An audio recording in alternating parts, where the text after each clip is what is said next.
Gazin çine? Gazina meke, bikêr nayên ev gazin.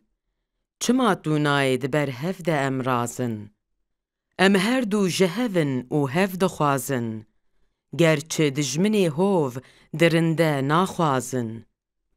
Te maçek berî pêlekê dabû min, hê ev çend salin ku em ji ber wê ranazin. Ca were kulmekê li min de cana, da bêguhê min dengê bazin û berbazin. Li sazbendê evînê guh bidêre, li hawîr jîndar bi qêrîn û awazin. Nazan berbijêr vedirevin bêdoz, lê evîndarin serbilind û efrazin. Ji hebûna me ye ev deng bi jînê ket, em jêra sazbend û em jêra devsazin. Ev dar û ber û çiya û av û baran, ji jînê ra tevkêlik û tevrazin. Ev çavreş, ev dêmgeş, gewr û naz û rind, kur hemî qeşeng û keç hemî têrnazin.